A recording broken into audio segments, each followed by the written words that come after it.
Amina. Que Dieu soit loué, que Dieu soit béni. Mungu apewe sifa na abarikiwe. Alors nous voulons écouter la parole de notre Dieu. Na sasa tutasikia neno la Bwana Mungu wetu. Nous ouvrons nos Bibles, nous sommes dans Psaume 139. Tunafungula mabiblia katika Zaburi 139, Le verset 14. shairi yake ya 14. 139, le verset 14. Zaburi 134, shairi ya 14. C'est cette parole prophétique sortie de la bouche du roi et prophète David. Ni neno ya unabii ilitoka mkinwa kia mfalme na nabii Daudi. On peut commencer même par 13. Tunaweza kuanzia kwa shairi ya 13. Psaume 139, verset 13. Zaburi 139, mstari wake wa 13. C'est toi qui as formé mes reins, qui m'as tissé dans le sein de ma mère. Ni wewe ulitunga viungo vyangu na kuniweka ndani ya tumbo ya mama yangu. Il y a des versions qui disent c'est toi qui m'as fait ce que je suis. Na kuna ufafanuo wa Biblia nyingine inasema ni wewe ndio ulinifanya nikuwe hivi niko. Je te loue donc de ce que je suis une créature si merveilleuse. Na kusifu kwa sababu niko kiumbe kia ajabu. Tes œuvres sont admirables. Makazi yako ni ya kushangaisha. Et mon âme le reconnaît bien. Na nafsi yangu inaitambua yote vizuri. Donc, le fait de m'avoir créé déjà comme une créature merveilleuse, c'est déjà une œuvre vile uliniumba admirable. kiumbe kia ajabu inakuwa kazi ya kupendeza. Amen. Amina. Il continue, il ajoute ceci. Anaendelea naongeza hivi. Mon corps n'était point caché devant toi. Mwili yangu haikukwene kufichwa mbele yako. Lorsque j'ai été fait dans un lieu secret, Wakati nilitungwa katika mahali ya tissé kuficha, dans les profondeurs de la terre, mwenye kuchukwa katika uketo ya udongo, quand je n'étais qu'une masse informe, wakati nilikuwa kitu bila mfano, tes yeux me voyaient. macho yako ilikuwa naniona. Et sur ton livre étaient tous inscrits les jours qui m'étaient destinés. Na mukitabu kyako mashiku yangu yote ile nilipasha kuishi ilikuwa ine kuandikia. Avant qu'aucun d'eux n'existe. Mbele hata mmoja yayo ipate kuwako. Donc, David dit ceci, Daudi anasema hivi, que non seulement tu as fait de moi une créature merveilleuse, sio tu uliniumba kuwa kiumbe kia ajabu, différent des autres créatures, wa kuachana na viumbe vyote vingine, mais ma vie, lakini maisha yangu que ce soit sur cette terre ou après la terre, iwe ya pa dunia hapa hata kisha dunia, tu la connaissais déjà. uliku yako ulisha kuijua tangia zamani. Dit que tous les jours de ma vie, tu les connaissais. Na masiku yangu yote ya maisha yangu uliijuaka zamani, Avant qu'un seul de ces jours n'existe. mbele hata siku mmoja katikati yao ipate kuwako. Ésaïe 43, verset 4. Isaya 43 mstari wa 4 hadi wa 5. Ici, il est question du prix que Dieu lui-même donne à nos vies. Hapa inaelekea bei ile yeye Mungu mwenyewe anapana kwa maisha yetu. Lui-même, Dieu dit, j'ai du prix. Vous avez du prix à mes yeux. Yeye Mungu anasema uko na bei mbele yangu. Comme pour dire, la valeur de votre vie dépend de moi-même, Dieu. Kama Et non kusema pas d'autres personnes ou d'autres choses. bei ya maisha yako inanitegemea mimi Mungu, haitegemee batu bengine au kitu kingine. Même si les hommes Hata kama batu ne vous considèrent pas comme ayant une valeur, aba mipatie heshima na kumipatia moi, bei, votre Dieu, mi Mungu wenu, il y a un prix que j'ai attaché à votre vie. Votre Kuna. vie a de la valeur, ce que Dieu veut dire devant moi. Na Moi-même, hata maisha je yenu donne de iko la na valeur bei. à votre vie. Miye milisha kupatia maisha yenu bei. Oui, la Bible déclare. Na Biblia inashuhudia. Oui, parce que tu m'es précieux et que tu as du prix pour moi Kwa sababu kuwa damani kwangu na una bei kwangu et que je t'aime, na nakupenda, je donnerai des hommes en échange de toi et des nations contre ta vie. nitapana watu pafazi yako, mataifa juu ya maisha yako. Je continue en disant, sois donc sans crainte car je suis avec toi. Mungu anaendelea na kusema usiogope kitu kwa sababu mimi mwenyewe niko na wewe. Je ferai revenir tes enfants et je te rassemblerai de l'Occident. Nitarudisha watoto yako, nitakukusanisha toka kaskazini. Vous pouvez continuer à lire la suite. Unaweza kuendelea na kusoma Un maandiko. autre passage qui révèle la valeur que nous avons devant Andiko notre Dieu, ingine inatufunulia bei yetu mbele ya qui Mungu, fait notre valeur. inatupatia bei. C'est 1 Pierre chapitre 1er, Petro wa kwanza sura yake ya kwanza le verset 18. Nous connaissons ce passage. mstari wa 18 tunajua andiko ile Et 19. na 19.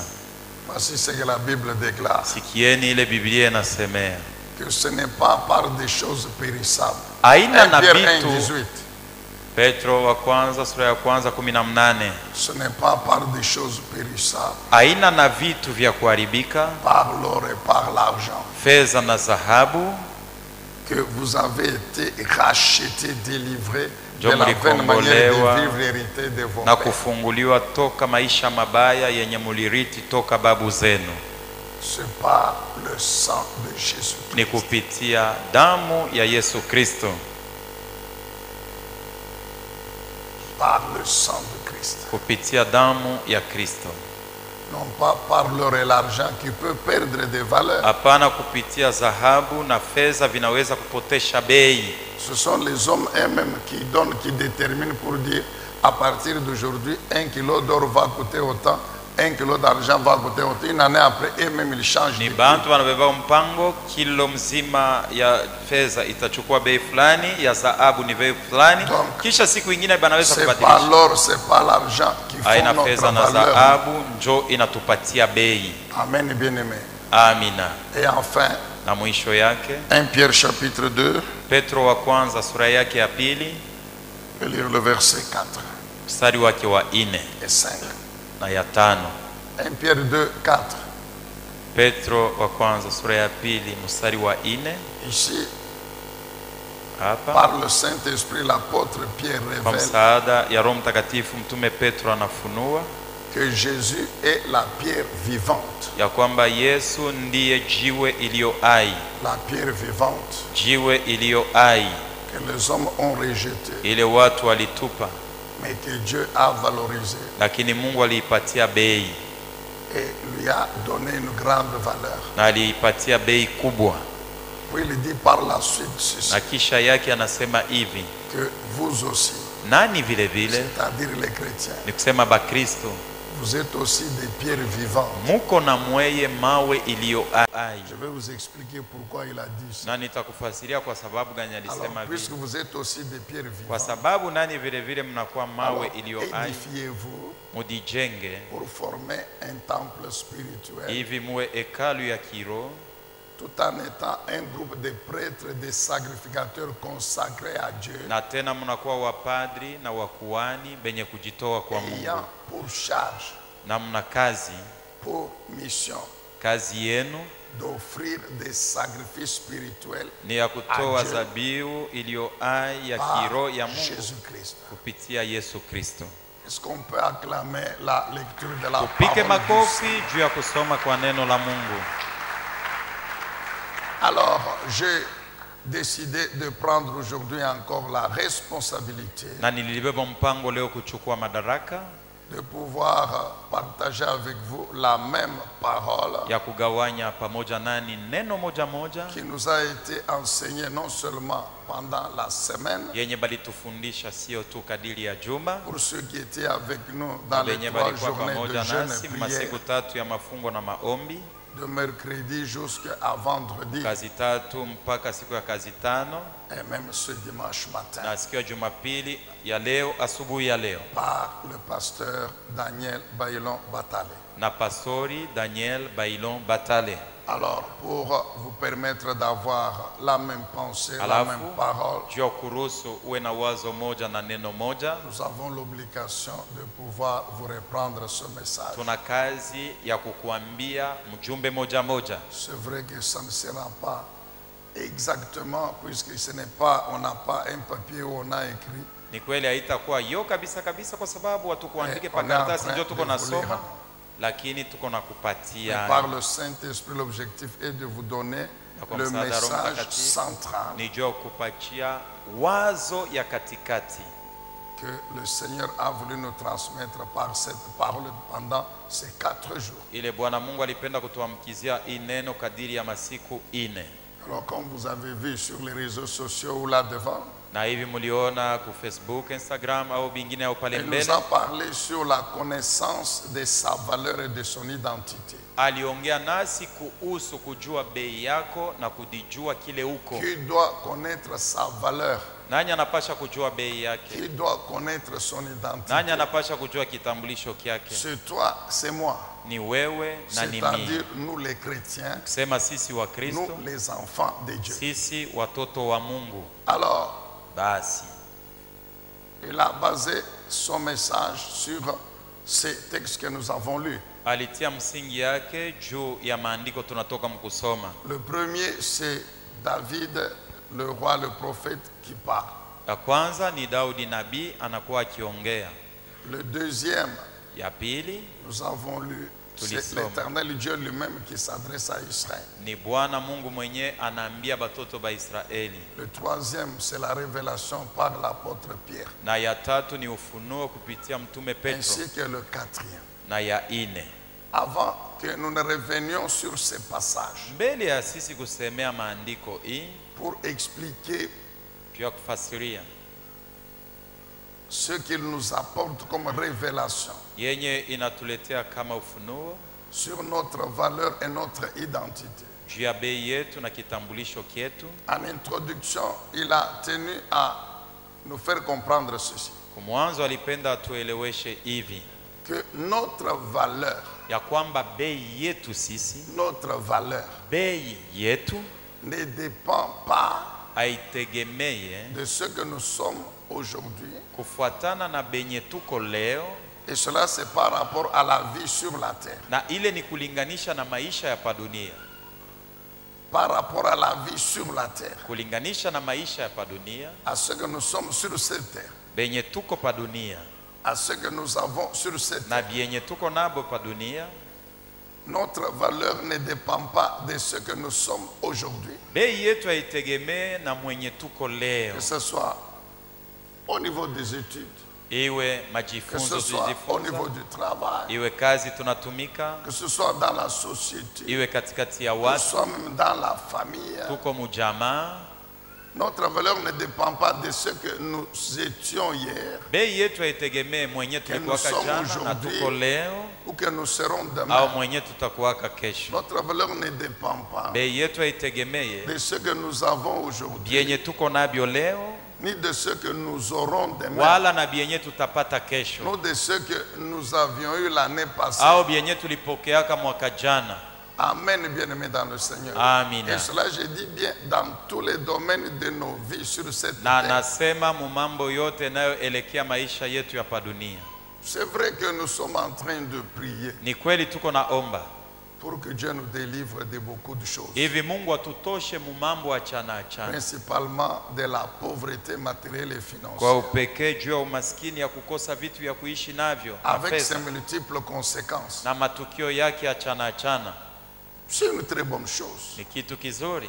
Dieu lui-même, c'est sa volonté. Mungu mwenyewe ndiye mapenzi yake, Mais Dieu nous rappelle par ce message lakini Mungu anatukumbusha kupitia mjumbe hii que notre valeur, ya kwamba bei yetu, amen bien-aimé, amina, notre valeur bei yetu ne dépend pas haitegemee des titres que nous avons sur la terre, cheo tunayo pa dunia, des responsabilités que nous occupons sur la terre dans les différents domaines, mamlaka bukubwa tunabo tunafanya pa tunatenda pa des dunia, études majifunzo que nous avons faites ou que nous continuons à faire, yenye tulijifunza au tuko naendelea na kujifunza, de notre richesse matérielle et financière, mali yetu, vitu vya kuishi navyo au fedha, de notre rang social au kile tuko katikati ya dans la watu famille ou en ujamaa dehors de la famille. au nje ya jamaa. Pourquoi? Kwa sababu gani? Parce que toutes ces Kwa choses, sababu hivi vitu vyote bien que indispensables, ingawa biko vya mafaa, bien que c'est Dieu lui-même qui intervient pour que nous puissions les avoir, ingawa ni Mungu anatusaidia njoo ou que tubipate nous puissions l'être, au tukue, mais ces choses lakini vile vitu peuvent disparaître aujourd'hui, vinaweza kupotea leo, peuvent disparaître demain. vinaweza kupotea kesho. Si ma valeur Kama bei yangu est lié au fait que inaambatana kwa sababu je suis universitaire, nilijifunza university, mais le jour que je vais mourir, lakini siku nitakufa, le jour que je serai vieux, siku ile nitazeuka, incapable encore d'exercer aucune activité scientifique ou académique. siana tena na nguvu ya kutumikisha akili yangu ya bintu nilijifunza. Si ma valeur dépendait de ça, Kama bei yangu njo ilikuwa ile ile, donc ce jour-là, kusema ile siku la valeur va tomber. bei itaanguka. Si ma valeur Kama bei yangu est liée inaambatana au fait qu'aujourd'hui j'ai l'argent, kwa sababu leo niko na fedha. mais l'argent se perd. Fedha unaweza kuipoteza, L'argent se perd. fedha unaweza Et il arrive kuipoteza, que Dieu permet même que nous perdions l'argent. na inafikaka wakati ingine Mungu anaruhusu tupoteze fedha. Dieu permet que certaines situations nous arrivent. Mungu anaruhusu mamambo achana itufikie. Dieu permet que les épreuves nous arrivent. Mungu anaruhusu majaribu itukamate, Et au travers de ces épreuves, on Na peut kupitia aller vipimo. jusqu'à perdre même des êtres chers. unaweza kufikia mkupoteza hata wapendwa. Alors, si notre valeur Kama basi bei yetu dépend de inategemea toutes ces choses-là, hivi vitu vyote, alors nous sommes malheureux. tuko wahole, Parce que le jour que ces choses kwa sababu ile siku hivi vitu disparaissent dans notre vie, vitapotea mu maisha yetu, alors en ce moment-là, na hata pale la valeur aussi disparaît. bei inapotea nayo. Amen, bien-aimés dans le Seigneur. Amina. Si notre valeur dépend de l'appréciation des hommes, Kama bei yetu inategemea bile bantu beko nasema juu au yetu, point que tu commences même à t'inventer. na we mwenyewe unaanza na kujivuna. Vous savez, Unajua, surtout, bon, je ne critique pas, vous savez, les J'étais- députés, Non, les ba. certains responsables politico-administratifs, tout ça. wenye maneno ya Bon, siasa c'est na vrai que administration, lorsqu'ils sont en fonction là-bas, wakati yako engaliki c'est vrai mkazi, que lorsqu'ils passent, les gens acclament. kama anapita watu wote wanamsifu, wanampikia makofi, prezo prezo, C'est bien. ni mzuri. C'est à cause de leur dignité, Ni de kwa leur pouvoir, sababu de ya ce qu'ils cheo sont dans la anayo société. na kavumu na kile eko katikati ya watu. Mais s'ils prennent leur valeur, Kama banabeba bei yabo ils la font dépendre na hata de ces acclamations-là. wanategemea kubile bantu Et beko donc, nasema de juu leurs yao. responsabilités, ils commettent une grave erreur. Na hata na cheo anayo ni kosa kubwa, L'expérience a déjà montré que kwa sababu mu maisha tulisha kuona il arrive des jours où cette responsabilité prend fin. itafika siku ingine kilo likuwa jana hautakuwa tena kile kesho. Dites quand même amen. Shuseme ko amina. Vous voyez, quand les gens passent là, on a Naona kama bantu wako wanapita, "Ah, preso." qu'on t'enlève seulement, qu'on t'enlève seulement. Akutoshe tu pa ile kazi yenyewe kuna kusemeshesha prezo. Maintenant, passe. Sasa pita tena paka pa bale Ou bien balianza kusema que la fonction là prend fin d'une manière ou d'une autre. au cheo ile hauna tena nayo munamna fulani au ingine. Maintenant, repasse par le même chemin là. Pitia tena paka muile barabara ile ulikuwa kana pitia amo. Tu seras surpris que même ceux qui s'agenouillent devant toi vont te passer. Utashitusha na bale benye balianza kutwanga magoti mbele yako batafanya saa bakuone. Alors, si maintenant tu as fait défendre ta valeur des Sasa acclamations, kama bei yako ulikuwa nasema kile wiko ni bile bantu beko le nasema, jour qu'il n'y aura pas d'acclamation, tu vas siku faire. ile abata kupigiaga makofi utafanya nini?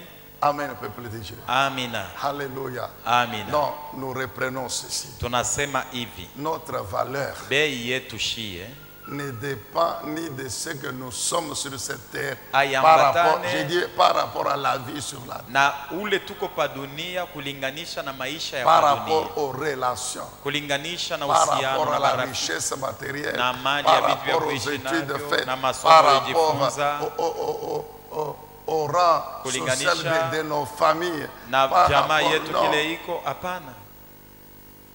toutes ces choses-là, je dis bien, nous, Bile pouvons, bintu biote nous en binasema avons mzuri. besoin pour bien vivre. Tunavihitajia juu ya kuishi Et mzuri, souvent, c'est notre Dieu qui nous donne ça. na kila mara ni Mungu wetu Mais ndio ce n'est anatupatia. pas elles qui font notre valeur. Aina bionjo binafanya tukue kile tuiko. Notre valeur Bei yetu sur cette terre pa dunia dépend du fait que nous sommes les enfants de Dieu. inategemea njo tuko batoto ba Mungu.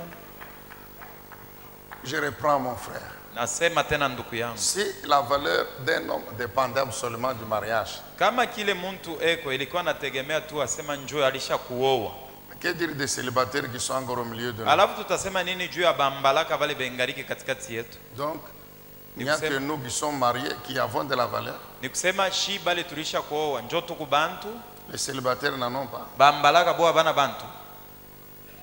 Si notre valeur dépendait du nombre d'enfants, Kama bei yetu ilikuwa nategemea bwingi bwa batoto bale tulisha kuzala, c'était une erreur en Israël. ilikuwa nkosa mu Israeli, Parce qu'ils méprisaient, ils humiliaient Kwa les sababu couples qui n'ont pas d'enfants.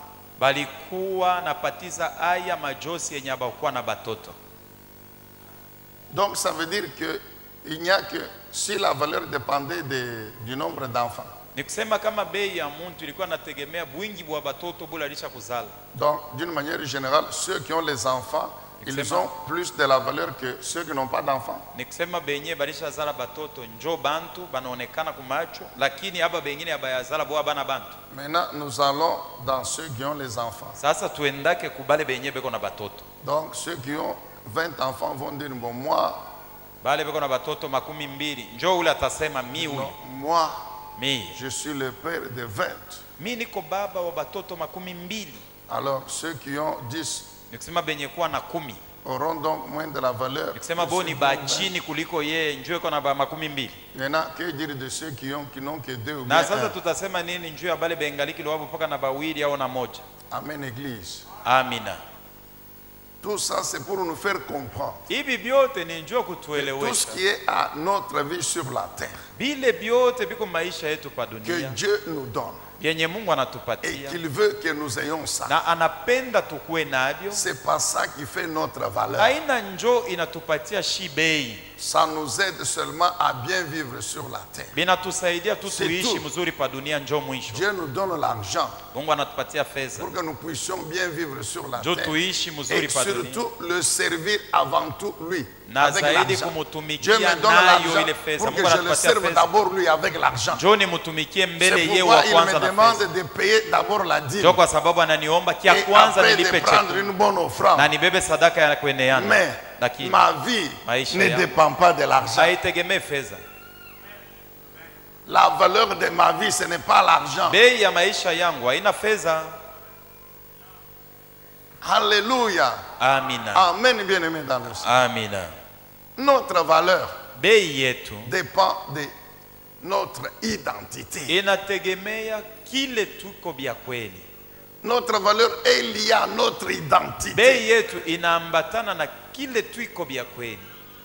Premièrement, Cha kwanza, en tant qu'un être humain, kama mwanadamu, en tant qu'un être humain, kama mwanadamu, étant un homme sur la terre. vile niko muntu pa dunia, Ici, l'homme, c'est-à-dire l'être humain, qui peut être un homme ou une femme. ni kusema hapa ni mwanaume au mwanamke.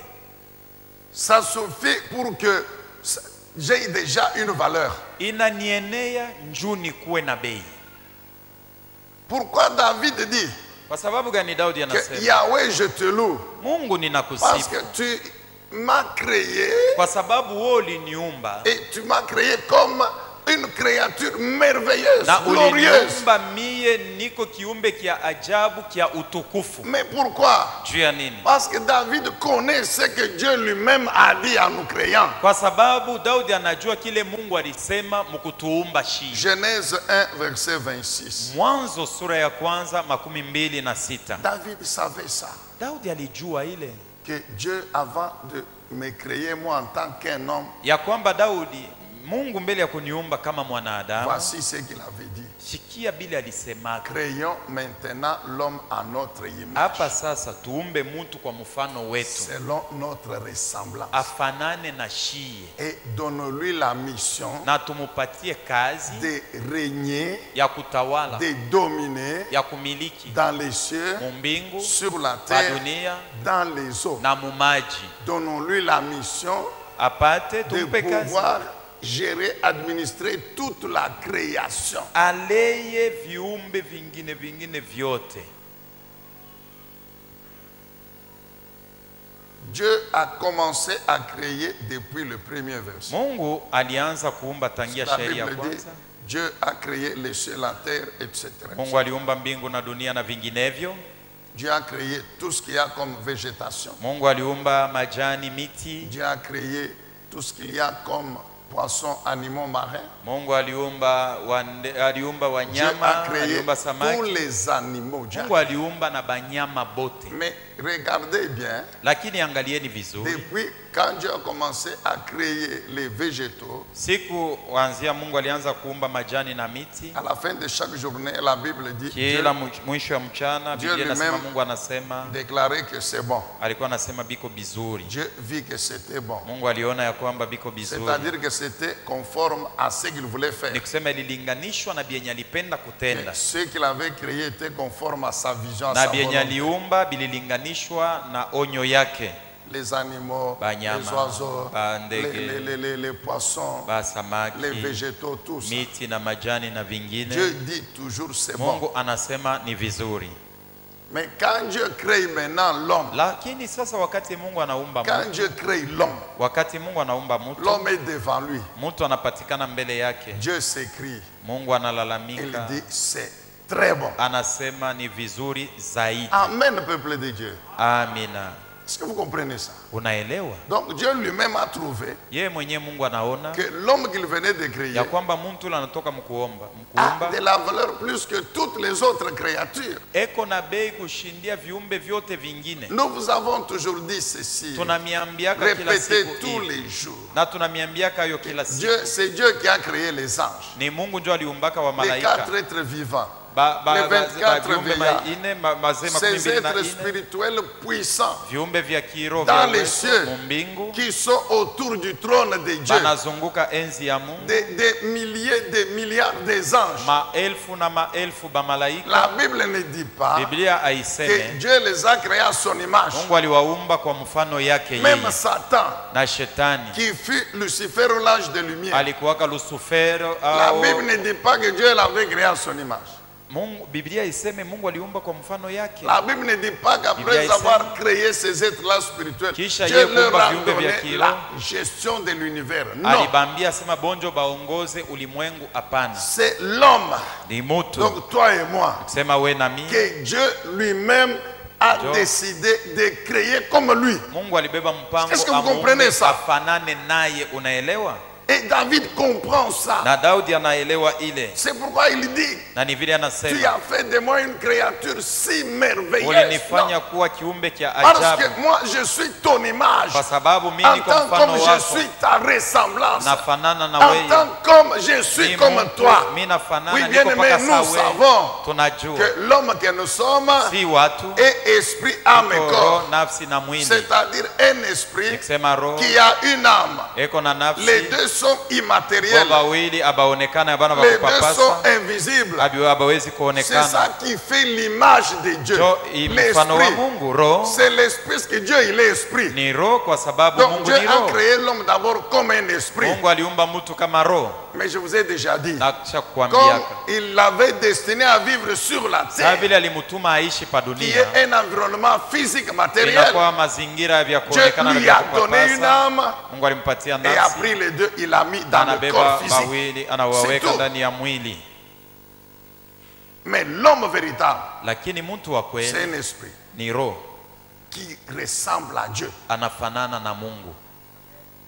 Ah, je crois que les hommes allaient dire quand même amen. Nilizania asema bantu Donc je wote dis que watasema, David a compris cela. nasema Daudi C'est alielewa hiyo. pourquoi, donc c'est la première valeur en tant qu'être humain, un homme. Nikisema njo bei yenyewe kama kiumbe, kama mwanadamu, Tu as une valeur qui dépasse les anges. uko na bei ya kushindia ba malaika, Parce que les anges ne sont pas créés à l'image de Dieu, mais toi, Dieu t'a créé à son kwa image. sababu ba malaika abakuumbe kwa mfano wa Mungu, lakini we Mungu alikuumba kwa mfano wake. Amen, bien-aimé. Amina. Mais c'est pourquoi la Bible est allée jusqu'à dire que quand nous, là, les enfants de Dieu, quand nous serons assis sur des trônes Wakati et tutakaa nous pa jugerons enzi, même les anges. tutahukumu na ba malaika vile vile. Alléluia. Amina.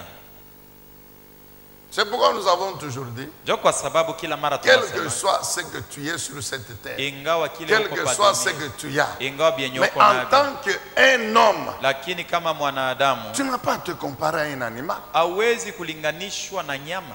Maintenant, le diable, Sasa shetani comme il ne veut pas que l'homme Sabe ait apendele cette mtu. révélation de Awe ce na ile qu'il est ufunuo. un être particulier que Dieu a créé à son ya image, kwamba eko kiumbe kia upekee mwenye Mungu aliumba kwa mfano wake, il embrouille l'homme anavuruka et mtu il l'amène à faire des choses qui sont même que les animaux ne font pas. anampeleka ule muntu atende bintu bile na banyama batendaki. Oui, ça c'est le diable. Shinjo shetani.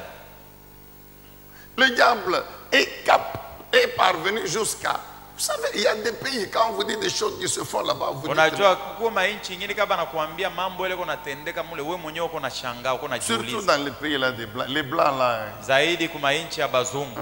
Trouvez une jeune fille là, blanche. Unakutanisha mtoto mwanamke mzungu. Mais on vous dit que non. Son mari c'est le... Je Banakwambia m'excuse le terme. unaona ule imbo anatembeaga na njo bwana Je yake. m'excuse le terme, mon frère. Unisamee munamna ile mimi nasema. L'homosexualité, Kupatana kwa mwanaume na mwanamke na sont mwanamke. des choses que même les animaux ne font pas. Shini bintu bila utakutanishaka hata banyama ababifanyaka. Mais les hommes le font. Lakini bantu bobe kona Et bifanya. ils s'en vantent même. Na beko na jisifu na kujisifu. Est-ce que vous comprenez ça? Unaelewa? Alléluia. Amina. David dit quoi? Daudi anasema nini? Non seulement tu as fait de moi une créature si merveilleuse, Sio tu uliniumba kiumbe kia ajabu, mais lakini comme c'est toi qui m'as créé, saa vile ni wewe ndio c'est toi uliniumba. qui m'as fait. Wewe ndio uliniumba mie. Donc même quand j'étais encore une petite boule là-bas, Na pale nilikuwaka kakintu kadogo tu. dans le ventre de ma mère, Muntumbo ya mama yangu. toi tu me connaissais. We Mungu ulinijuaka. Est-ce que vous savez ça? Unajua vile? Nous savons comment la conception se fait dans le ventre des Shi femmes. tunajua vile kutungiwa kwa mtoto kunatungiwaka muntumbo ya mama. L'œuf là, Ile liyai, c'est-à-dire la fusion nikisema de kuchangana la cellule de l'homme spermatozoïde, kwa mbegu ya de mwanaume l'ovule de la cellule de la femme ovule. na hata ya mwanamke, ile liyai Les deux là yote mbili constituent un œuf, une Donc, petite boule qui n'a même pas 1 millimètre de diamètre. inafanya kadamu kadogo hivi, Même pas 1 millimètre de diamètre. haina hata milimeta kidogo mukiviringo kyayo, Mais lakini tout l'homme là, muntu wote mjima, toute la femme, mwanamke mjima, les deux bote bawili sont dans cette petite boule là. banapatikana Comprenez mukali ça? kintu kadogo. Unaelewa? Les deux sont dedans. Baba na mama beko ndani, Et Dieu a fait le corps de la femme na Mungu alifanya mwili ya mke de manière à ce que cette petite boule là, Unaona de ya moins kwamba d'1 millimètre de kale diamètre, kadamu kadogo sana kabisa puisse évoluer ipate kuendelea na et que kukomala, autour de 9 mois, na karibu ya miezi 9 c'est un homme tout entier, ni muntu mzima, mais en miniature. lakini mukadogo. Si vous comprenez ça. Unaelewa vile? C'est pourquoi j'ai toujours dit, je ne loue pas les femmes. Ndio kwa sababu mimi nasemaka shisifu tu kuvumisha banamuke, Mais l'homme doit avoir du respect pour la femme. lakini mwanaume anapasha kuheshimia mwanamke, Parce que de par le kwa Créateur, sababu kupitia ye mwenye la muumbaji. femme est un laboratoire. Muke ni laboratori, Un laboratoire le plus sophistiqué. ya ajabu ila ya Je dis kuyaka bien hako. le plus sophistiqué. Nasema laboratori ya maajabu ila ya kuyaka hako Un ingine. laboratoire le plus sophistiqué. Laboratori ya mastajabu. C'est vrai, il y a des bébés éprouvettes. Ni kweli kuko batoto bale banabeba maji ya mwanaume banaenda kuchanga banaweka mashini, Mais il faut toujours le spermatozoïde et l'ovule. lakini tafadhali kuwe maji ya mwanaume kisha na liyai ya Quand bien mwanamke. même le petit grandit dans l'éprouvette, Na hata ule mtoto kama iko nakomelea hata il ne sera mukimashini, jamais comparable au bébé qui a grandi dans le laboratoire naturel. hata kuwa sa Créé par mtoto Dieu. ule alikomalia mu laboratori ya Mungu, ile Mungu aliumba. Amen, bien aimé dans le Seigneur. Amina. Prenez les femmes, Beba mwanamke qu'elles soient de grande taille. awe mrefu ou de petite taille, awe mfupi, dès qu'elle atteint l'âge, kama anaenesha umri ya elle miaka peut commencer à procréer. kwenye anaweza kuanza kuzala, C'est fini. kunaisha. Amen, bien-aimés dans le Seigneur. Amina. Que Dieu soit loué, que Dieu soit béni. Mungu asifiwe, Donc Mungu abariki. David dit, quand j'étais encore une masse informe, Daudi anasema wakati nilikuwa kitu bila toi, tu mfano, me connaissais. we Mungu ulinijua Parce que j'étais déjà un être humain. kwa sababu nilikuwa C'était ainsi tayari que mtu, l'avortement est un meurtre. na ni vile kutosha kubomola mimba ni On peut kuua. expliquer, non, Naweza kuambia bantu l'avortement vile jusqu'à 6 mois, unataka, non, kama jusqu'à mbele il y a ya 6 miezi semaines. sita, Hein? juma sita. Même si l'avortement c'est après un jour de la conception, c'est Hata toujours kama un meurtre. kubomola mimba kisha siku moja unauana. David ajoute que non seulement tu me connaissais, Daudi anaongeza anasema sio tu tous ulinijua, les jours que j'allais à vivre sur la terre, miaka yote ile nilipasha mi kuishi pa dunia est inscrit déjà dans ton livre. ilisha kuandikiwa mkitabu yako zamani. Est-ce que vous comprenez Unaelewa d'où vient notre valeur? bei yetu inatoka wapi? Ça, c'est juste en tant qu'un homme, juste en tant qu'être humain. Na kama kiumbe tu mwanadamu. Alléluia. Amina.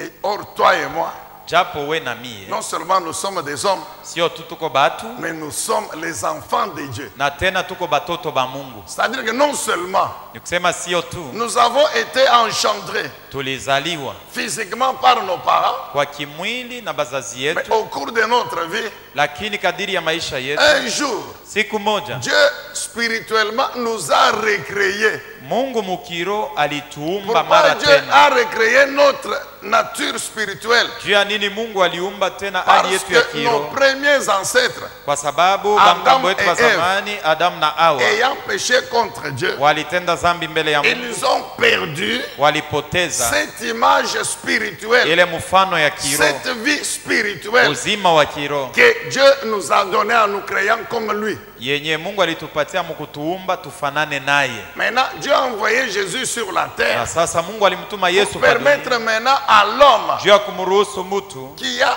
perdu l'image spirituelle, mwenye alipoteza mfano ya kiro, qui a perdu la vie spirituelle de son créateur, alipoteza uzima wa kiro ya de muumbaji wake, pouvoir récupérer cette vie. akombole ule Et nous uzima. vous avons déjà expliqué maintes fois comment Jésus a fait pour nous remettre dans le régime Kuturudisha katika dans lequel matengenezo étaient Adam et Ève avant le péché. ndani yake mlikuwa Adamu na C'est Hawa ainsi mbele que ya nous kutenda avons non dhambi, seulement récupéré cette ni vile nature sio divine, tulikomboa mais ile nous hali avons ya kimungu récupéré le pouvoir na mamlaka vile que vile Dieu nous avait yenye donné. Mungu alitupatia. C'est le pouvoir, la puissance Ni spirituelle mamlaka na uwezo ya kiroho dans toute la création. ndani ya umbo yote mzima, Et il a fait de nous enfants de Dieu. na alitufanya sisi kuwa watoto wa Mungu.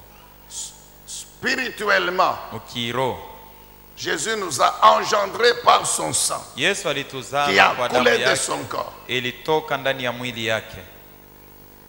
Il nous a engendrés par son sang Alituzala kwa damu yake pour que nous ayons sa vie. hivi tupokee uzima wake. Maintenant, concrètement, Na sasa kwa kuonekana c'est par la puissance de la parole de ni Dieu kwa uwezo wa neno la et Mungu du Saint-Esprit na Roho que nous Mtakatifu, naissons effectivement. Tunazaliwa C'est-à-dire que kweli. notre esprit ni kusema roho yetu est recréé inaumbiwa pour mara tena récupérer juu ya kukombola l'image spirituelle de Dieu mfano wa kiroho wa Mungu et reprendre la vie de Dieu. na kurudililia uzima wa Je Mungu. vous explique ces choses régulièrement. Na mifasiri yaka ibi bintu kila mara. Amen, bien-aimés dans le Seigneur. Amina. C'est pourquoi Je crois Jean que ça va. 1,12 déclare Yohane sura ya kwanza 12 nasema que en tant que chrétiens, sisi wa Kristo nous sommes les enfants de Dieu, tuko batoto ba Mungu, nés par la puissance de Dieu tulizalikwa kupitia et uwezo wa non Mungu, pas par la volonté charnelle des haina hommes. kwa mapenzi ya kimwili ya watu. Il s'agit de la naissance spirituelle de notre esprit. Hapa ni kuzalikwa kwa kiroho Quand nous croyons en roho yetu Jésus-Christ, wakati tunamwamini par Yesu la puissance, par kwa sa uwezo, parole, kwa neno par la lake, foi en sa parole, kwa et imani par ndani la ya neno puissance lake na du uwezo wa Roho Saint-Esprit. Mtakatifu. C'est ça la nouvelle naissance. Ndio kuzalikwa Elle jipya, concerne la régénération de notre esprit. inaelekea Pour que, je kufanywa répète, upya roho cet yetu, esprit récupère l'image spirituelle de Dieu. hivi Roho Mtakatifu tupate C'est kukomboa ainsi picha ya que kiroho tous les hommes ya sur Mungu. la terre Na ni hivi watu wote wa dunia ne sont pas enfants de Dieu. abana batoto ba Mungu. En tant qu'hommes, c'est Kama Dieu qui les a mwanadamu créés.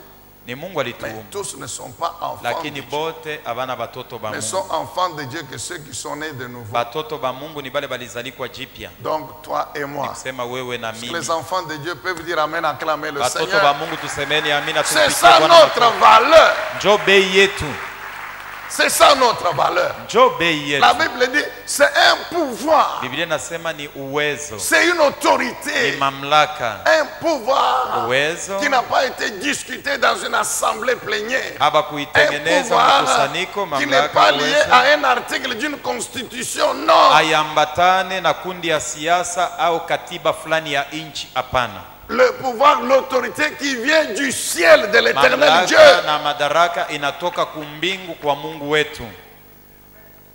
Alléluia. Amina, Amen, bien-aimé dans nous. amina. Que dit Dieu lui-même, Ésaïe 43? Mungu anasema nini ye mwenyewe ndani ya Isaya Dieu 45? s'adresse à Israël. Mungu anaambia Israeli. Nous savons d'où vient Tunajua, Israël.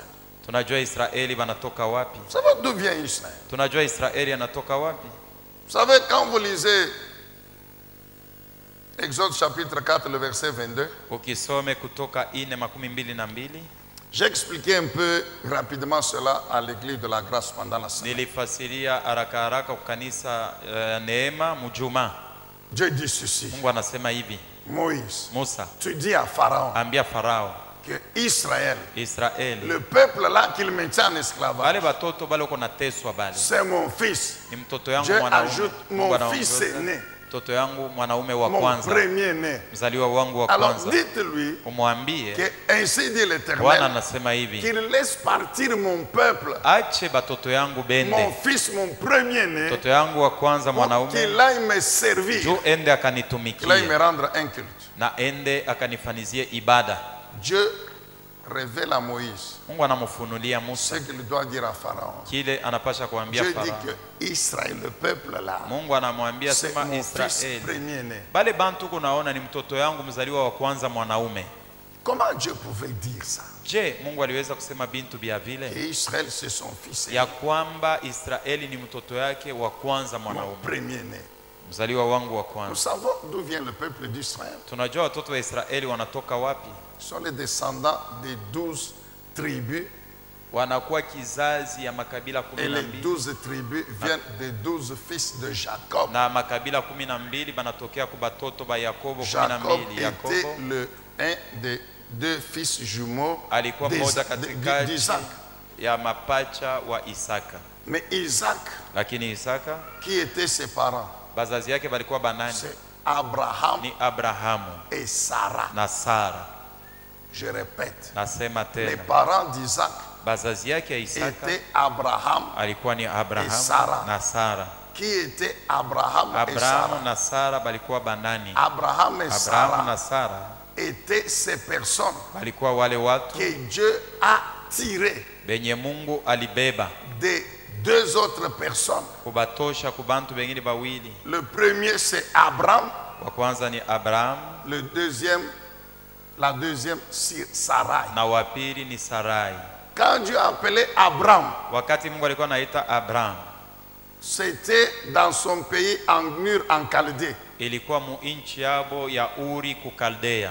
Il avait 75 ans. Alikuwa na umri ya miaka 75. Moins 9 ou 8 ans et demi, vous avez l'âge de Sarai, sa femme. Kutosha mo miaka Il 8 s'appelait na Abraham nusu et juu ya Sarai. Sara. Kulikuwa Abraham na Et il n'avait Sarai pas d'enfant.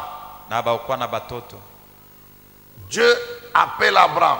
Mungu anaita Il lui Abraham, parle, Genèse 12. anaongea naye katika Mwanzo 12. Dieu part.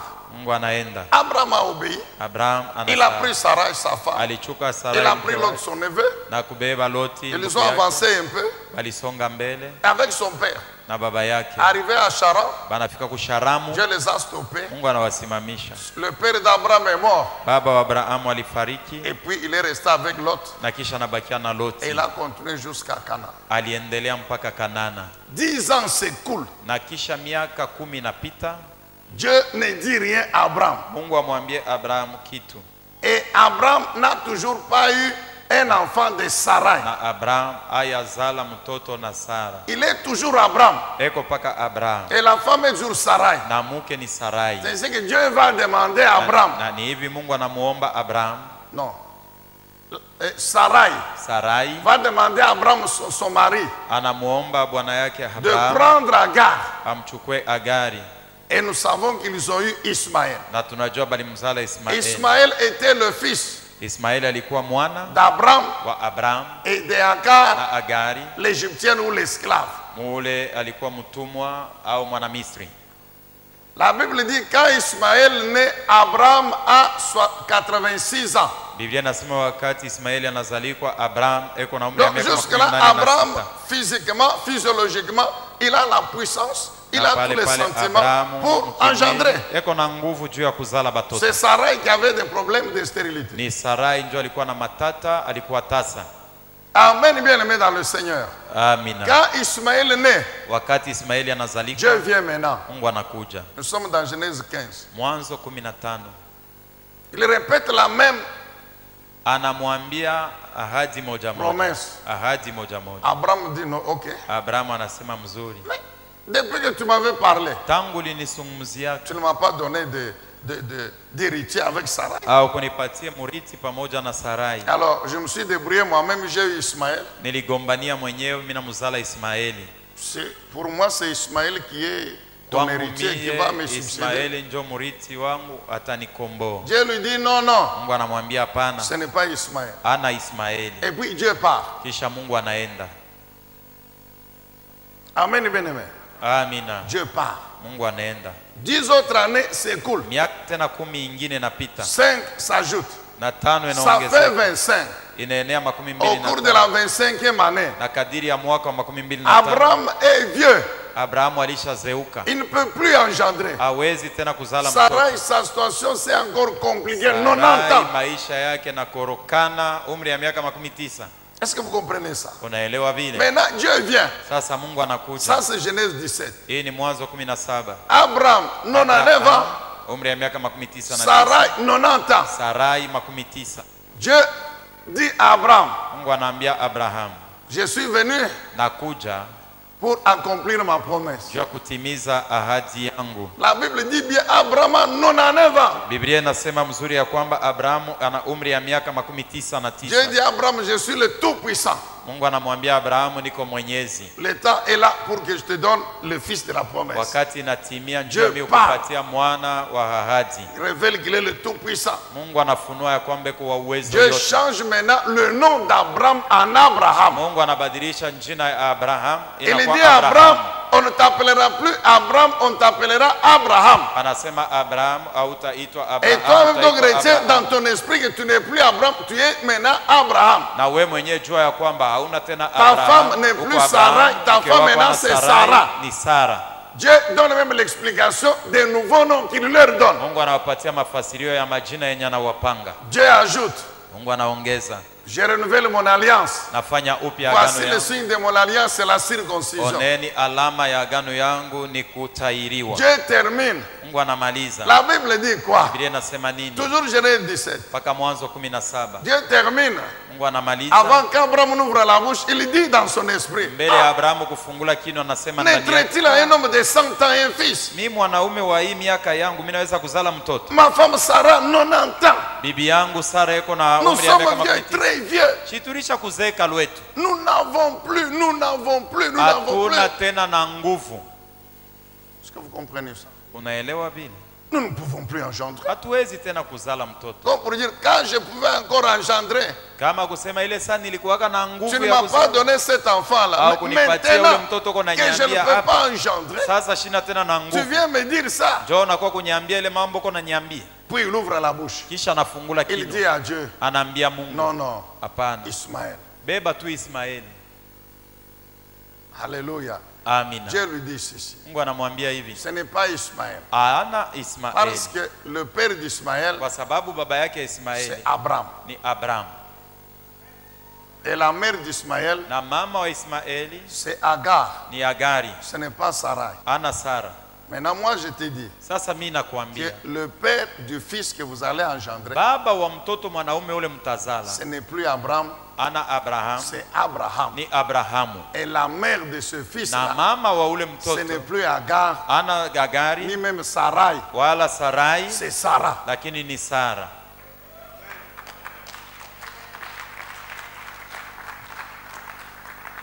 Abraham et Sarah, Abrahamu na Sara ce sont ces nouvelles personnes njo aba bantu bapya que Dieu a tirées benye Mungu des alibeba anciennes personnes anabatosha mubantu ba zamani par sa puissance. kwa uwezo wake. Dieu a transformé Mungu alibadilisha Abraham Abraham en Abraham, anakuwa Abrahamu, a transformé Sarai alibadilisha Sarai en Sarah. anakuwa Sara. Abraham et Sarai, Abrahamu na des Sara personnes qui ne peuvent plus engendrer bantu bala bawezi kuzala par sa puissance. kwa uwezo wake. Dieu fait d'eux, Mungu anabafanya bo Abraham et Sarah, Abrahamu na des Sara personnes qui peuvent engendrer. bantu bale banaweza kuzala mtoto. Ce qui fait que Ni ile nafanya ya quand kwamba Isaac est venu, wakati Isaka na Abraham et Sarah Abrahamu ne na Sara pouvaient jamais se glorifier et dire abakuweza kujitukuza ça na c'est le kusema produit de notre force à nous. Non, huyu ni mtoto shi benye tunazala na nguvu yetu. ça Hapana, c'est Dieu qui est, qui est son véritable père. Mungu njo baba wa huyu mtoto.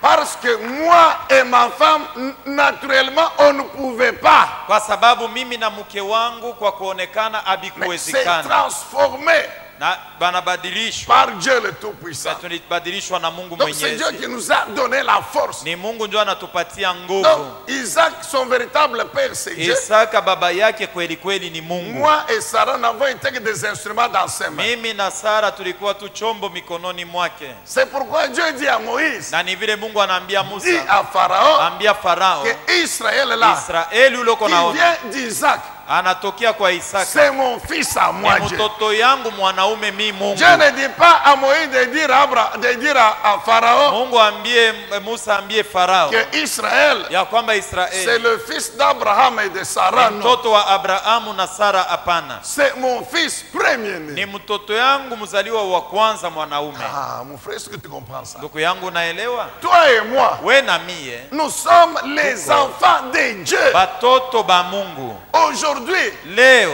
moi, mi huyu Zacharie, Emmanuel Kabenkele, Kabamba Mayamba, Kabamba je Kamonai, ne suis pas l'enfant de Kazadi, non, shina mtoto wa Chimanga, ni hapana, de maintenant. ao wa Nkusu ya Et ils Bwapa ont fait leur part pour m'amener dans le monde. ko balifanya kazi yabo njoo kunileta Mais mdunia, aujourd'hui, lakini leo mon identité véritable, kitambulisho kyangu cha c'est kweli enfant de Dieu. niko mtoto wa Mungu, Enfant de Dieu, mtoto wa que Mungu Dieu a engendré ule Mungu alizala par le sang de Jésus, kupitia damu ya Yesu, que Dieu a engendré na Mungu par alimzala la puissance de sa parole kupitia uwezo wa et de neno son lake esprit. na wa roho Tu wake. comprends, mon frère, ta valeur Unaelewa ndugu en yangu, tant bei qu'enfant de yako. Dieu. C'est pourquoi la Bible dit c'est un pouvoir, Biblia inasema kuwa mtoto wa c'est Mungu ni une mamlaka, puissance, ni uwezo, c'est une ni autorité. madaraka. Alléluia. Amina, Ah, est-ce qu'on peut acclamer le Seigneur? tumpikie Bwana makofi. Toujours concernant notre identité. Mpaka ene kuelekea kitambulisho Là, kietu, Dieu il dit quoi? Mungu anasema C'est nini? pourquoi vous avez de la valeur. Njo kwa sababu uko na bei. Votre valeur Bei yako weye dépend de moi-même. inanitegemea mimi Mungu. Le prix de votre vie Bei ya maisha qui yako détermine la valeur de votre vie, c'est moi. inaonesha bei ya maisha yako. Il dit, ni vous mimi. avez du prix devant moi. Anasema muko na bei mbele yangu, Moi-même, je vous donne ce prix-là, cette mimi mwenyewe valeur-là. namipatia ile bei. Et Dieu dit qu'à cause de cette valeur-là, Na Mungu anasema kwa sababu ya ile bei, s'il faut que je prenne toute l'Égypte, toute kama inafaa l'Éthiopie, nibebe Misri yote, Ethiopia yote, pour payer comme une rançon, juu ya kuilipa kama malipo, afin de vous délivrer, moi l'Éternel, je vais le faire. juu ya ukufungula weye, mi Mungu nitaifanya. S'il faut que je tue des gens Kama inafaa niuwe bantu pour sauver votre vie, juu ya kuokoa maisha yako, moi l'Éternel, je vais le faire. mi Mungu nitaua Car bantu vous bengine juu ya êtes kuokoa, mes kwa sababu enfants. muko batoto Et yangu. votre valeur, c'est moi Dieu qui Na, vous donne. na C'est bei moi-même. yenu mweye ni Vous mi êtes Mungu mes ndio mimi enfants. namipatia, muko batoto Moi, yangu. je suis le Dieu tout-puissant. Niko Mungu Je mwenyezi, suis le Dieu niko tout-puissant. Mungu mwenyezi, C'est moi votre Père. mi njo baba yenu. Donc votre valeur, c'est moi. Bei yenu njo mie. S'il y a quelqu'un qui peut comprendre ça, Kuko mtu anaweza kuelewa bia hivi, c'est qu'il est dans ce monde en tant kile qu'enfant. we wiko pa hii dunia. C'est pourquoi l'apôtre Pierre, Na ni vile mtume Petro par le Saint-Esprit, kupitia Roho Mtakatifu il enchaîne et il dit ceci, anaendelesha, anasema que hivi, votre valeur, bei yako, le prix que Dieu a payé, bei ile Mungu alilipa c'est le sang de ni Jésus. damu ya Yesu. Pourquoi Dieu a payé ce prix-là? Juu ya nini Mungu alilipa Bien ile sûr, bei? Dieu n'avait pas payé le prix-là à Satan, non. Bei ile Mungu akumlipa hiyo shetani, hapana. Mais il fallait que le sang de Jésus soit versé Ilibidi damu ya Yesu imwangike à la place pafazi du sang de tous les hommes. ya damu ya watu wote. Le sang représente la vie. Damu inamaanisha uzima. Quand l'homme a péché, Wakati mtu alitenda sa dhambi, vie est tombée sous la malédiction. maisha yake iliingia Tous mulaana. les hommes qui continuent à naître sur la terre Bale bantu bote banaendelea na kuzalikwa pa naissent dunia, sous la malédiction que Dieu avait prononcée sur Adam banaendelea na et Ève. kuzalikwa kufatana ndani ya laana ile Mungu alitangazaka. Aussi longtemps que tu ne crois pas en Jésus-Christ, Kama haumwamini Yesu Kristo, tu es sous cette malédiction. uko na ishi Maintenant, ile quand nous laana. croyons en Jésus-Christ, Lakini kama tunamwamini Yesu, Dieu enlève la Mungu malédiction. anaondosha Pourquoi? laana. Juu ya nini? Parce que Kwa sababu c'est pourquoi Dieu avait crucifié Jésus. kile kienye Mungu alimsulubishaka Yesu, C'est pourquoi Dieu avait pris. Kile Donc, kienye c'est pourquoi Mungu Dieu avait alichukua crucifié Jésus. na kumsulubisha Kristo, C'était quoi? ilikuwa nini? C'était nos péchés. Ilikuwa ni zambi yetu. Dieu avait pris nos péchés. Mungu alibebaka mazambi Au zetu lieu de crucifier tous les hommes de la kuliko terre, kusulubisha bantu bote bapa Dieu a dunia. dit non. Mungu anasema hapana, Autant que je crucifie une seule personne. ni mzuri nisulubishe mtu Et mmoja. Jésus s'est présenté. Na Yesu Alors Dieu a aliitika. pris tous les péchés. Mungu alibeba zambi Il a mis yote, sur Jésus, aliiweka pa Yesu qui n'avait pas péché, mwenye qui ne akutenda méritait zambi, pas la mort de la croix. akustahili kufa kumsalaba. Jésus a accepté. Yesu aliitika. C'est ça le prix que Dieu a payé Jo pour bei notre ile rachat, Mungu alilipaka juu ya notre délivrance de kutukomboa la malédiction. na ufungulivu wetu toka Le laana. sang de Jésus a coulé de son Damu ya corps. Yesu ilimwangika toka Mais mwili un yake. sang pur, Damu safi. le sang c'est la vie. Damu ni Une uzima. vie qui n'avait pas péché, Uzima yenye ya donc kutendaka qui zambi n'était pas maudite. haikukwene C'est kulaaniwa. pourquoi même Jésus, Jo kwa sababu na en Yesu tant mwenyewe, qu'homme, kama il mwanadamu n'est pas venu dans ce monde par la voie normale de tous les hommes. akuzalikwe No. sa vile bantu bote banazalikwaka, C'est-à-dire par la fusion charnelle d'un homme et de la ni femme, kusema kwa non. kupatana na bwana na Par bibi, les hapana. cellules spermatozoïdes et ovules, non. Kwa maji ya mwanaume hata na liai ya mwanamke, hapana. La puissance de Dieu lui-même. Uwezo ya Mungu mwenyewe Et le corps de Marie, Dieu s'est servi seulement comme un moyen pour que na Jésus vienne dans le mwili ya monde. Maria C'est tout. Mungu aliitumia tu kama namna iwezekanayo njuu Yesu afike pa dunia.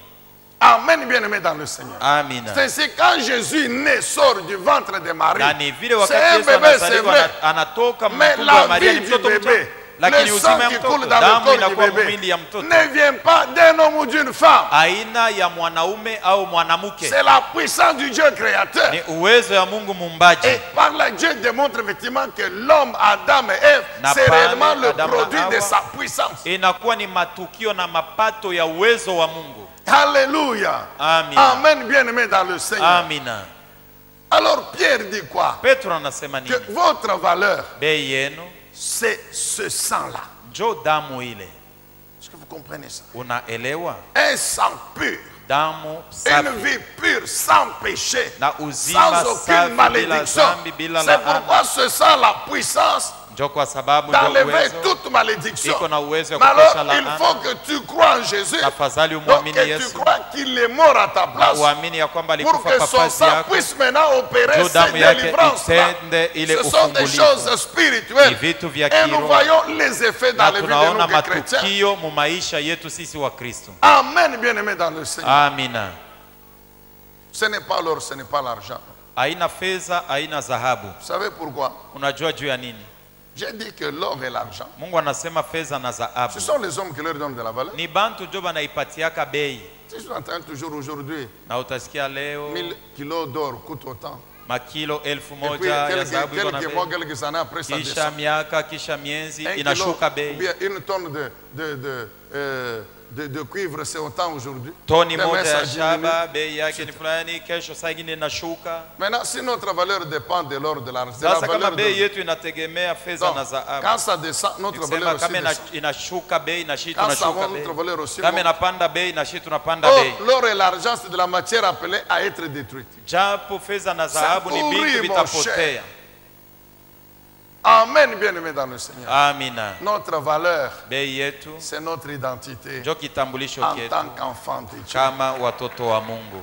La valeur de ma vie ne peut pas être chiffrée. Bei ya maisha yangu Il hauwezi n'y a kuitaya pas, il bwingi. n'y a pas un seul tonnage en or, en argent, ou une certaine somme en argent Hakuna qui peut acheter ma vie. Il n'y en a pas. toni ya dhahabu, Il n'y en a toni pas. ya fedha au bwingi wa fedha bunaweza kuuza maisha yangu ainako. Ok, je vous pose la question. Sasa mimi nakuuliza, Si ta valeur kama bei yako wewe dépendait d'une quantité, somme d'argent, ilikuwa nategemea bwingi bwa franga fulani, et tu dis, moi, pour unasema mi huyu pouvoir acheter la valeur de ma vie, remplissez le temple ici. juu ya kununua na Des bei ya maisha yangu, billets de dollars, pas Jazeni, 5 dollars, un non, 100 dollars. jazeni Donc, on hii les entend nyumba s'en va na ici. dola ya macheti ya 100 baijaze humo, C'est ça la valeur de njo ma vie. bei ya maisha yangu. Très bien. Mzuri.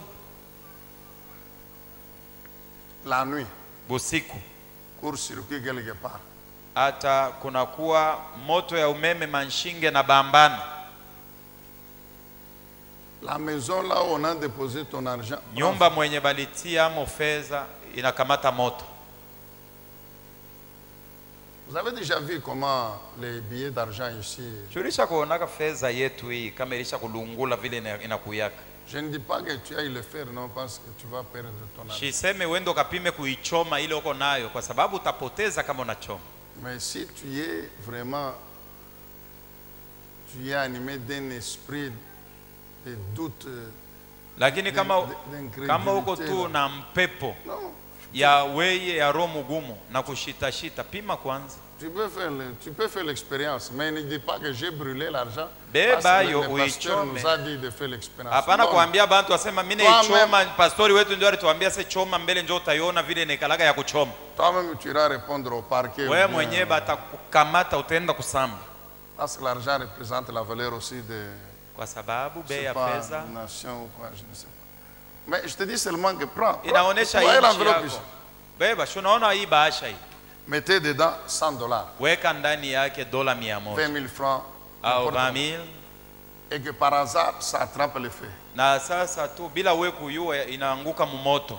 Tu vas trouver les billets de l'argent dedans. Utakutanisha fedha ile ilikuwa itabakia paka mle ndani. Maintenant, si ta valeur, c'est l'argent là. Sasa kama bei yako njoo fedha yenyewe uliweka Donc, ça veut mbahasha. dire que dès que c'est brûlé, c'est fini. Toi Nikisema aussi, kama c'est fini. binalungula na No! wewe hauna tena na bei, hapana. Ma vie, Maisha yangu sa mimi, valeur, bei yake c'est mon Dieu. ni Mungu wangu. Ma vie, sa valeur, Maisha yangu c'est bei en yake tant qu'enfant de Dieu. ni mtoto wa Mungu. C'est ça la valeur de ma vie. Njoo bei Il ya n'y a maisha rien yangu. sur la terre Hakuna que kitu je peux pa être, que Kenye je naweza peux avoir, naweza qui kupata. peut acheter ma vie. Non, Inaweza sur kuuza la maisha terre, il n'y a que mon identité ni paka kitambulisho en kyangu tant pa- qu'enfant de Dieu kama mtoto wa Mungu, qui est la source de ma valeur. njoo kwenye kuko natoka bei yangu. Et enfin, avant que le pasteur Sylvestre monte, Na mwisho yake mbele ya Pastor Sylvester Pande, Pierre parle au chapitre 2, de Mungu sa anasema. première lettre, des pierres vivantes. anasema ndani ya Petro ya kwamba tuko mawe iliyo hai. Nous savons qui est Jésus. Tunajua Yesu ni nani. Nous savons ce qu'il est. tunajua Et son Yesu ni identité est décrite de plusieurs manières dans la Bible. na namna ile banamufafanua munamna ya chana ndani ya Biblia. Décrit de plusieurs manières. Ilishaandikiwa munamna ya chana. Parmi son identité, il y a katikati ya kitambulisho le kyake fait qu'il est une pierre vivante. kunakuwa banamuita sema iko jiwe iliyo hai, C'est-à-dire ce rocher kusema mwamba qui donne la vie. inapana uzima. C'est pourquoi quelque part c'est écrit le premier Adam, Ndio kwa une sababu âme fazima vivante, banaandika ya mais kwamba Jésus Adamu wa un kwanza esprit vivifiant, alikuwa un nafsi esprit iliyo qui hai, donne la lakini vie. Yesu ni roho inayopana uzima. Est-ce que vous comprenez ça? Mnaelewa? Qui donne la vie, Roho qui fait inayopana vivre, uzima inafanya vivre mtu quoi? aishi, Qui fait vivre la vie de Dieu. anafanya mtu aishi uzima wa Mungu. Alors Jésus, il est la pierre vivante. Na Yesu ndiyo jiwe iliyo hai. Maintenant, comme nous sommes ses enfants, Sasa vile shi tuko batoto est-ce yake, que vous comprenez ça? mnaelewa En vile? tant que ses enfants, Vile tuko batoto bake, nous ne pouvons être aussi que des pierres vivantes. na shi tuko paka mawe iliyo hai. Une pierre vivante engendre des pierres vivantes. Jiwe iliyo hai itazala paka mawe Une iliyo pierre hai. vivante n'engendre pas de pierres mortes. Jiwe iliyo hai haiwezi kuzala mawe De ilishakufa. même que Jésus donne la vie, Paka vile Yesu anapana de même uzima, en nous engendrant comme ses na enfants, mukutuzala kama watoto wake, il nous destine à donner la vie. alitutayarisha juu ya C'est kupana pourquoi Dieu uzima. dit à Abraham, Na ni vile Mungu anaambia et Abrahamu, toi et ta descendance, Na we na kizazi source de kyako. bénédiction. muko chemchemu ya baraka. Par vous, le monde sera béni. Kupitia mweye bantu Par vous, watabarikiwa. le monde sera délivré. Kupitia mweye dunia Par vous, le itafunguliwa. monde connaîtra Dieu. Kupitia mweye bantu watajua Mungu. Jésus n'est pas seulement pierre vivante. Yesu hana tu jiwe iliyo hai, Il dit, je suis la lumière du monde. anasema niko mwangaza Comme ya moi, ulimwengu. Jésus, je suis la lumière Sa du vile monde. mimi Yesu niko mwangaza ya Vous, mes ulimwengu. enfants que j'ai engendrés, Na mwe batoto yangu benye vous êtes aussi nilizaa. la lumière du Na monde. mwe muko mwangaza ya ulimwengu. Matthieu 5, 14. Matayo Jésus 5:14. est le souverain Yesu sacrificateur. ni mkuhani mkuu. Il est le grand roi. Eko mfalme Il est mkubwa. le grand roi. Eko mfalme Alors vous, mkubwa. mes enfants que Na j'ai mwe batoto engendrés, yangu benye vous nilizaa. êtes aussi des Na rois. mwe muko Vous bafalme. êtes aussi des Na mwe sacrificateurs. muko bakuhani. C'est pourquoi Apocalypse 5, Na ni vile Ufunuo 5 versets 9 et 10, shairi ya la 9 na ya Bible 10. Biblia déclare inasema que Jésus, ya kwamba il Yesu a pris les hommes, alibeba les batu, femmes, banaume, de toutes les na nations, banamuke ba de mataifa toutes yote, les tribus, ya de toutes makabila les yote, langues, ya maruga de tous yote, les peuples. ya bantu Il bote. les a sortis de Alibatosha ces environnements terrestres kubatosha mazingira ya et dunia, puis spirituellement, na kisha il mkiro a fait d'eux alibafanya un membre de son royaume, bawe banamemba ba ufalme wake, membre de sa famille, banamemba ba qui est jamaa la yake famille de Dieu, inayokuwa qui jamaa n'a ya rien Mungu, à voir ina chama avec une race, na avec kikabila une tribu, na rangi na avec kabila, même une nation. hata na taifa. Et quand il les a mis dans sa Na famille, wakati alibatia mujamaa il yake, leur a conféré la dignité aliwapatia de heshima roi ya ufalme et de na sacrificateur. ukuhani, Parce que tous les enfants du kwa roi sababu batoto bote ba mfalme sont des rois ou des princes. ni wafalme au watawala. Est-ce que vous comprenez ça? Unaelewa vile? Jésus, souverain sacrificateur, Yesu mkuhani mkuu, serviteur de Dieu, mtumishi wa ne Mungu, pouvait engendrer que des serviteurs de Dieu. alipasha kuzala paka batumishi C'est wa Mungu. pourquoi toi et moi, Ndio kwa sababu we na mimi nous sommes ces rois que Jésus a engendrés. tuko bafalme benye Yesu Nous sommes alizala, ces serviteurs de Dieu que Jésus a engendrés. tuko batumishi benye Yesu Nous sommes alizala, cette lumière du monde que tuko Jésus a engendrés. mwangaza ya dunia ule mwenye anakuwa Nous Yesu, sommes ces pierres vivantes que Jésus a engendrées. tuko mawe iliyo hai benye Yesu alizala. Est-ce que tu comprends ta valeur ce matin? Unaelewa Mon kile frère. wiko asubuhi ya leo? Amen, Église. Amina. Et le pasteur a conclu comme ça. Na pastori alimaliza hivi: Dieu a donné aux hommes une équation à deux inconnus. Mungu alipatia watu kalasisi yenye aina na majibu yenye kujulikana mbili. La première inconnue, c'est l'homme lui-même, Ile isiyojulikana ya kwanza ni mtu qui ne se connaît pas. asijijue, Et la deuxième inconnue, na ile ijulikane ya pili c'est la connaissance de ni Dieu. kumjua Mungu. Maintenant, pour que l'homme Sasa juu mtu puisse se connaître, adijue, c'est-à-dire pour que la deuxième inconnue soit ni résolue, kusema ile jibu ya pili il isiyojulikana faut commencer ijulikane. par la première inconnue, Tafadhali kuanzia hapo na ya la kwanza, connaissance de Dieu. kumjua Mungu. Quand l'homme connaît Dieu, Wakati mtu anamjua Mungu, automatiquement il va se connaître. mpaka pale atadijua na ye mwenyewe. Est-ce que tu comprends mon frère et ma soeur? Unaelewa ndugu na dada? Mon ami, est-ce que tu comprends? Rafiki yangu, unaelewa? Que le Saint-Esprit t'aide vraiment. Roho Mtakatifu akusaidia hakika. Il y a des frères dans l'église. Kuko banduku bengine Ce mukanisa. n'est pas que tu es venu à l'église hier, non. Haina kusema ulikuwa kukanisa Il jana a déjà hapa. fait même 5 ans. Ulicha kufanya hata miaka 5. Si tu lui demandes de donner ne fût-ce que 3 noms de Dieu le Père, il ne sera pas donné. Kama unamuuliza so nipatie kwa manjina 3 katikati ya manjina ya Mungu Baba, hata uweza kukupa hii. Yahweh Rapha c'est quoi, il ne connaît pas. Yahweh Rafa ni kusema nini ajue. Dieu dit qu'il est Elohim, il veut Mungu dire. anasema eko Elohim, asema mishijue ni kusema nini. El Shaddai, il ne connaît pas. El Shaddai hajue. Le Dieu tout-puissant, il ne connaît pas. Mungu mwenyezi wetu huyu ashijue.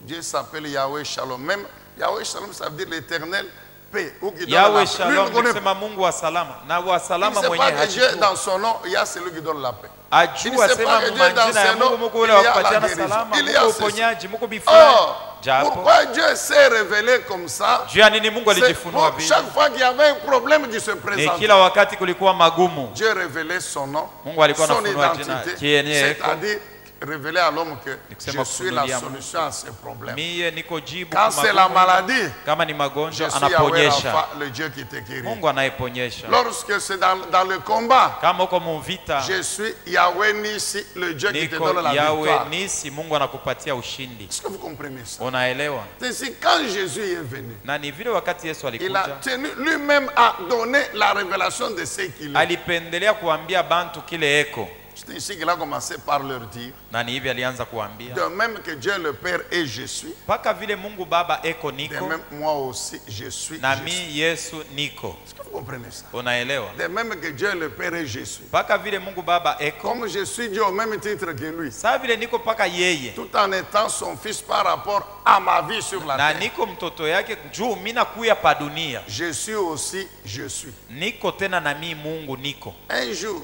Siku il moja leur dit ceci. anawaambia hivi. Il révèle à la femme samaritaine. Anamufunulia mwanamke Le Msamaria. Messie là que vous attendez, Mesia mwenye mko naongojea. c'est moi Jésus. Jo mi huyu naona. Je suis le Messie. Niko Mesia. Jean 4, 25. Yohane 4:25. Un jour, Siku il moja est devant les Juifs. eko mbele ya Bayuda. Il venait de multiplier les pains, tout ça. Alitoka mkujumlisha mikate. Oui, vous connaissez, les Juifs font comment? L'ont encore Tunajua cherché le Bayuda lendemain, balimutafuta tout ça. tena kesho Et puis ils ne yake. l'ont pas trouvé. Kisha Ils l'ont bakumupata, suivi, puis ils lui disent, mais balimufata, Jésus, banamwambia we Yesu. depuis quand? Hier, tu Oui. nous as nourris. We jana shi we njo Maintenant, ulitulisha. nous revenons aujourd'hui. Sasa tunaanza kukutafuta On leo. te cherche, on ne te voit pas. Tunaanza kukutafuta Même tukone. tes disciples, on ne se voit pas. Na banafunzi bako Et benye on nous dit que tubaona.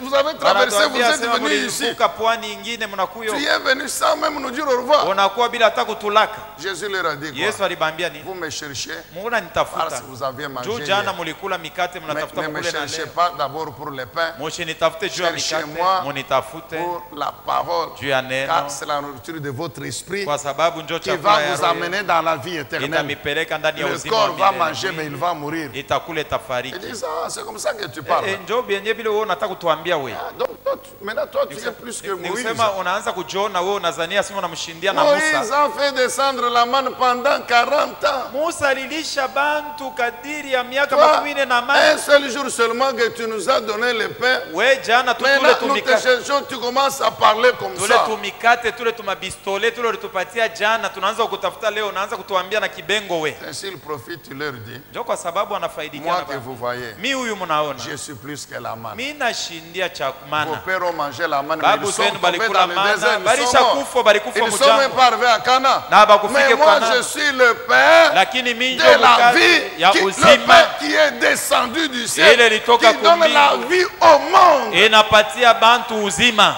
Une vie qui fait que vous ne mourrez pas. Uzima inafanya ya kwamba hautakufa. Jean 6, verset 35. Yohane 6:35. Quelques jours après, Kisha masiku chache il est dans le temple, il enseigne. eko mwekalu eko nafundisha. Il leur dit, moi que vous voyez, Anabambia se mi huyu je mnaona. suis la lumière du monde. Mi njo mwangaza ya dunia. Si un homme croit en moi, Kama mtu ananiamini, les ténèbres ne détruiront jamais sa vie. giza kamwe haitaharibisha maisha Au yake. contraire, c'est la lumière. Kwa kipindupindu ni C'est-à-dire, mwangaza. c'est la puissance de moi, Jésus. Ni kusema ni Dieu uwezo le wangu mimi Tout-Puissant, Yesu, Mungu qui va Mwenyezi, bénir sa vie, atabariki qui maisha va yake, protéger sa vie atakinga maisha yake, contre la destruction de l'ennemi. asiharibishwe na adui. Jean 8:12. Yohane C'est alors qu'il 8:12. a profité pour dire Na aussi ni vile alifaidikia que ceux kusema qui croient en moi, benye mes kuniamini, disciples, banafunzi sont bangu aussi la lumière du na monde. bo ni mwangaza wa Car c'est ulimwengu, moi qui les engendre. kwa sababu mimi ndio mina bazala. Matthieu 5:14. Matayo Un 5:14. jour, Siku Il ingine est toujours en train de parler. eko aux Juifs. paka naongea Il Yesu, leur révèle que anawafunulia pour entrer dans le royaume de Dieu, juu ya kuingia ndani ya ufalme wa il n'y Mungu. a pas de porte. Milango haina Il mbili, y a une seule porte. mlango ni moja, C'est moi, Jésus. ni mi Yesu. Et quand vous entrez par cette porte, Na kama unapitia kuile mlango, vous arrivez dans la bergerie. unaingia mufasi ya C'est ça le ukingo, royaume. jo Et ufalme. quand vous arrivez dans la bergerie, Ukiingie mufasi vous ya allez me ukingo, trouver toujours moi, mutanikuta paka comme mie votre bon berger, kama mchungaji mwema pour wenu. s'occuper de votre protection, Tashughulikia mambo yako, s'occuper de votre nourriture, tashughulikia chakula s'occuper yako, de ceci, de cela. tashughulikia mambo yako Je yote. suis la porte des Mimi brebis njo mlango ya et bakondo je suis le bon na berger. niko mchungaji mwema. Jean chapitre 10, Yohane sura ya versets 10 9 à 11. mstari wa 9 hadi 11. Il continue à marcher. Anaendelea na Un kutembea. jour, Lazare est mort Siku moja Lazaro et anakufa, on l'a enterré. alizikwa. 4 jours, Kisha siku ine Jésus arrive. Yesu anafika.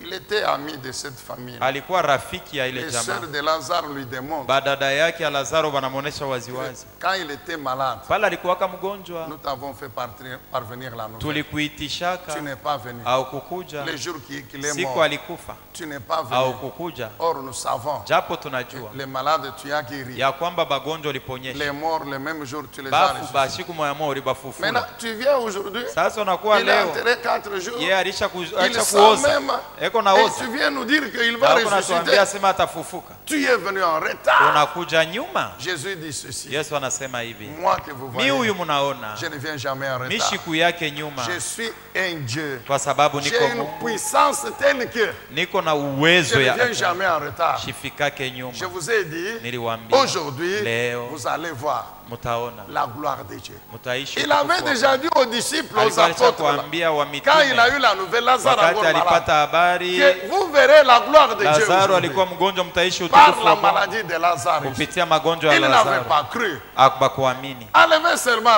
enlevez la pierre. Ondosheni jiwe, Il sent, je m'en eko fous. na nunka, Vous fermez vos yeux. aina mambo yangu, mwe mufunge mampua. Il y a des gens, il y a des gens, Huko bantu c'est bengine toujours, ni paka. vous savez, moi je suis de la famille telle. Moi, je suis- Unajua mi jamaa yetu ndizalikwa, mi jamaa yetu ni bafulani. Il y a des petits frères hein, Kuko badogo qui se glorifient même de leurs sœurs qui sont mariées par les autorités, les beko gens qui ont l'argent. najitukuza tout ça. juu dada Moi, yake c'est balisha toujours avec kumwoa moi. kwa muntu wa Tu ne sais siasa. pas que tel c'est mon beau frère. Wewe unajua sema mtu fulani njoo shemeki yangu. Le jour que tu vas mourir, Siku ile utakufa. ils vont te pleurer. Shibatakuli. Nous pleurons, non? Le premier jour là que tu es mort, Siku ya kwanza ile ulikufa. j'étais dernièrement dans un deuil. Nyuma nyuma hapa nilikuwa mkilio moja. J'ai dit aux frères là, de la famille landais, j'ai dit, mais Niliambia ndugu wa ile jamaa walipatikana na kilio. dans tous les deuils, Mumabilio byote. tous les deuils sont... Donc tu vas trouver d'un côté les gens qui pleurent, Bilio byote utakutanisha ngambo moja kuko bele beko nalia. et souvent sont toujours les femmes, on comprend, sont émotionnelles, tout ça. Kila mara ni wanamke kwa sababu de l'autre bolo côté- hapo wanashikiaka buluma. Ngambo wengine. La cuisine fonctionne 24 Na heures. kuambia Bukari hakuna kupumzika. Buko paka pambabula mbabula iko paka na moto. Toujours les mêmes femmes là. Paka bale bale ulishikia bale Elle beko pleure. nalia. Un moment là, Kisha kumpembea fam. une partie comprend que non, non, maintenant, après avoir pleuré, qu'est-ce qu'on va faire? Kisha kulia sasa tutafante na mambo wengine tuendelee paka na kulia. Et les hommes et les autres femmes regardent. Na aba na umera wanamke wanaanza kuuliza funa sai Au fond des cotisations, mon cher. banaanza kutengeneza juu ya kuuza bunga na mboka. Ce n'est pas pour que tu ressuscites, non. Haina njuu wewe ulorisha kufa ufufuke pale batachanga franga. Encore moins pour que ton corps ne puisse pas pourrir, non. Haina hata sema ile franga banachanga njuu mwili yako ishioze, hapana. Alors, je lui ai dit, mais mon frère, tu regardes un peu ça. Mimi Tu namwambia vas sasa manger ça. aone C'est bale toujours Bukari. les mêmes là qui pleurent. Shipaka bomba pale beko nalia. L'homme se dit ceci, bon, Sema après tout, Bwana anasema lui mwisho c'est ya son yote. tour, il est déjà parti. Yeye ni wakati Mais yake moi, alisha kuenda comme mimi. mon tour n'est pas encore Mimi là, sa vile shi ya il kufa. faut que je mange. Non? Inafaa Donc, nikule. mon frère, Ndugu écoute, yangu, tu shikia. seras encore là à la mort. Tu as Utakuwa la mort. ukiingariki Les mubaridi gens pleurent makasa. très bien, il n'y a pas Bantu de wanalia problème. yeye Mais les banakulia mêmes là bukari. qui pleurent, c'est une occasion pour manger. Na sasa paka Pour pale manger. balikuwa kukilio Et puis, njoo wakati ya le yeye jour kulia qu'on va bukari. t'enterrer, le jour qu'on va t'enterrer, Siku ile il y a batakusika. toujours les communiqués à la fin là. Kuna kuwaga Il paka dit, tangazo. après, nous irons où? Au Kisha, lieu de dire, pour un verre. tutarudia kufasha kilio juu ya kwenda kunwa. Bon, fermez les yeux. Pasteur, Funga macho.